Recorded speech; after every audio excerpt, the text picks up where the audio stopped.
പൃഥ്വിരാജ് ദേശവിരുദ്ധനാണെന്നും അദ്ദേഹത്തിന്റെ സിനിമകളിൽ ദേശവിരുദ്ധതയും Hindutva വിരുദ്ധതയും ആവർത്തിക്കുകയാണെന്നുമാണ് RSS മുഖപത്രമായ organiser ആരോപിക്കുന്നത്.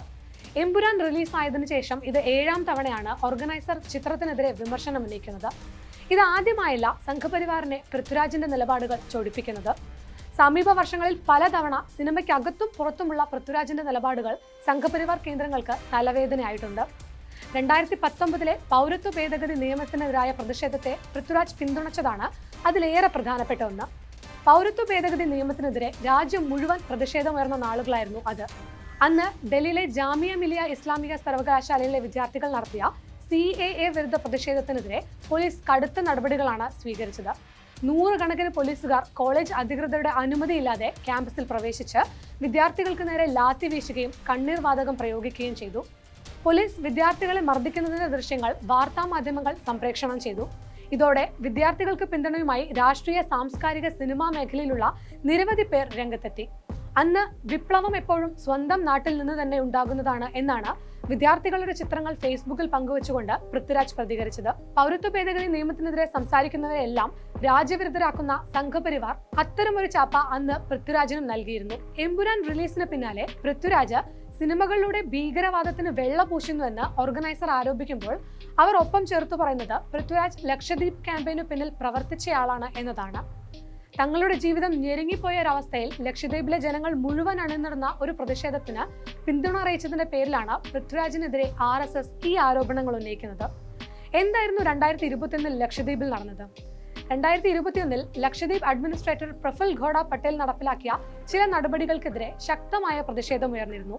കുറ്റകൃത്യങ്ങൾ പേരിനു പോലും ഇല്ലാത്ത ലക്ഷദ്വീപിൽ ഗുണ്ട ആക്ട് കൊണ്ടുവന്നതും സ്കൂളുകളിൽ നടത്തിയ പരിഷ്കരണങ്ങളും ബീഫ് നിരോധനവും കർഷകർക്ക് നൽകി വന്ന സഹായങ്ങൾ നിർത്തലാക്കിയതും ഉൾപ്പെടെയുള്ള വിഷയങ്ങൾ ചൂണ്ടിക്കാട്ടി പ്രഫുൽ പട്ടേലിനെ നീക്കണമെന്നാവശ്യപ്പെട്ടായിരുന്നു ജനങ്ങളുടെ പ്രതിഷേധം. സേവ് ലക്ഷദ്വീപ് എന്ന പേരിൽ ക്യാമ്പയിനും ഉണ്ടായി. വിഷയത്തിൽ പൃഥ്വിരാജിന്റെ പ്രതികരണം അദ്ദേഹത്തെ BJPയുടെ കണ്ണിലെ കരടാക്കി മാറ്റിയെന്ന് തന്നെ പറയാം. ദ്വീപിൽ നടക്കുന്ന സംഭവങ്ങളിൽ അവിടെയുള്ളവർ സന്തുഷ്ടരല്ല. നിയമമോ പരിഷ്കാരമോ ഭേദഗതിയോ എന്തുമാകട്ടെ, ആത്യന്തികമായി അത് നാടിനു വേണ്ടിയല്ല, അവിടുത്തെ ജനങ്ങൾക്ക് വേണ്ടിയാകണം എന്നാണ് ഞാൻ വിശ്വസിക്കുന്നത്. ലക്ഷദ്വീപ് നിവാസികളുടെ ശബ്ദം കേൾക്കണമെന്ന് അധികാരികളോട് അഭ്യർത്ഥിക്കുന്നു. അവരുടെ നാടിന് നല്ലതെന്താണെന്ന് അവർക്കറിയാം, അവരെ വിശ്വസിക്കൂ എന്നാണ് പൃഥ്വിരാജ് പറഞ്ഞത്. പൃഥ്വിരാജിന്റെ ഈ പരസ്യ നിലപാട് ലക്ഷദ്വീപ് പ്രതിഷേധത്തിന് കേരളത്തിലും ഇന്ത്യയിലെമ്പാടും വലിയ ശ്രദ്ധ നേടിക്കൊടുത്തു. സിനിമാ മേഖലയിൽ നിന്ന് തന്നെ നിരവധി പേർ ലക്ഷദ്വീപിനെ പിന്തുണച്ചെത്തുകയും ചെയ്തു.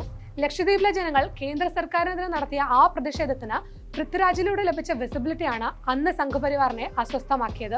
അതേ വർഷം തന്നെയാണ് മലബാർ സമരത്തിലെ പ്രധാന നേതാവായ വാര്യംകുന്നത്ത് കുഞ്ഞഹമ്മദ് ഹാജിയായി പൃഥ്വിരാജ് എത്തുന്ന സിനിമയുടെ അനൗൺസ്മെന്റ് നടക്കുന്നത്. എമ്പുരാന് മുൻപ് പൃഥ്വിരാജിനെതിരെ ഏറ്റവും ശക്തമായ സംഘപരിവാർ സൈബർ അറ്റാക്ക് നടന്നത് ഈ ഘട്ടത്തിലായിരിക്കും. വിവിധ സംഘപരിവാർ സംഘടനകൾ പ്രതിഷേധവുമായി എത്തിയിരുന്നു.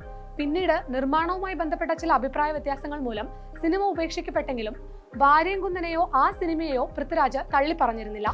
വാര്യംകുന്നൻ എന്ന പ്രൊജക്ട് ഉപേക്ഷിച്ചത് തന്റെ തീരുമാനമല്ലായിരുന്നുവെന്നും സിനിമ പ്രഖ്യാപിച്ചപ്പോൾ നടന്ന സൈബർ അറ്റാക്കിനെയൊന്നും ശ്രദ്ധ കൊടുത്തില്ലെന്നുമായിരുന്നു അദ്ദേഹം പറഞ്ഞത്. 2022 പുറത്തിറങ്ങിയ ഡിജോ ജോസ് ആന്റണി പൃഥ്വിരാജ് ചിത്രം ജനഗണമനയും ഹിന്ദുത്വ കേന്ദ്രങ്ങളെ ബുദ്ധിമുട്ടിലാക്കിയിരുന്നു.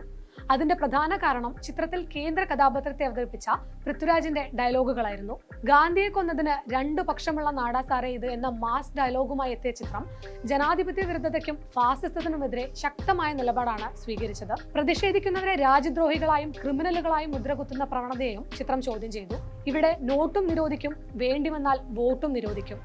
ഇന്ത്യ ആരുടെയും തന്തയുടെ വകയല്ല.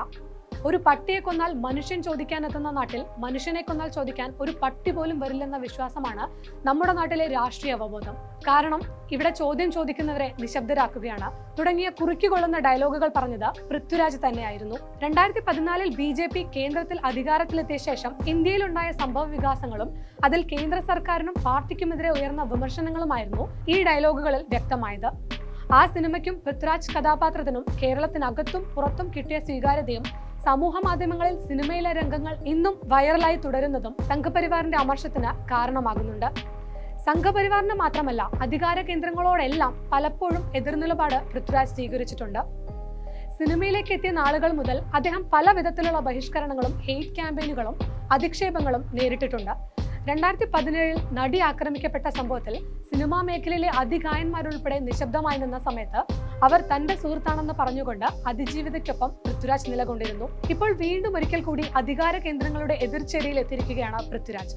2002 ഗുജറാത്തിൽ നടന്ന വംശഹത്യയും അതിലെ പ്രധാന സംഭവങ്ങളും മറന്നുകൊണ്ടിരിക്കുന്ന ഒരു ജനതയെ ഓർമ്മിപ്പിക്കുകയാണ് എമ്പുരാനിലൂടെ പൃഥ്വിരാജ് ചെയ്തത്. അന്ന് നരോദയ പാർട്ടിയിൽ സ്ത്രീകൾ അതിക്രൂരമായ ബലാത്സംഗത്തിനിരയായതും കുട്ടികളും പ്രായമായവരും ഉൾപ്പെടെ നിരവധി പേർ കൂട്ടക്കൊല ചെയ്യപ്പെട്ടതും അതിന് നേതൃത്വം നൽകിയ ബാബു ബജരംഗിയും എല്ലാം ചിത്രം കാണുന്നവരുടെ മനസ്സിൽ നിന്ന് പോകില്ലെന്നുറപ്പ്. അന്ന് കലാപം നടത്തിയവരാണ് രാജ്യം ഭരിക്കുന്നതെന്നും അവർ വിവിധ അന്വേഷണ ഏജൻസികളിലൂടെ പ്രതിഷേധിക്കുന്നവരെ നിശബ്ദരാക്കുകയാണെന്ന് കൂടി എമ്പുരാൻ പറഞ്ഞു. അതുകൂടിയാണ് സംഘപരിവാർ അനുകൂലികളെ പ്രകോപിപ്പിച്ചതും. മോഹൻലാലിന്റെ ഖേദപ്രകടനം ഷെയർ ചെയ്താലും സിനിമ റീഎഡിറ്റ് ചെയ്ത് പുറത്തിറക്കിയാലും ഒരു പക്ക കൊമേഴ്ഷ്യൽ സിനിമയിൽ ഗുജറാത്ത് കലാപം ഉൾപ്പെടുത്തിയ പൃഥ്വിരാജിന്റെ രാഷ്ട്രീയവും നിലപാടുകളും മാഞ്ഞു പോകില്ല.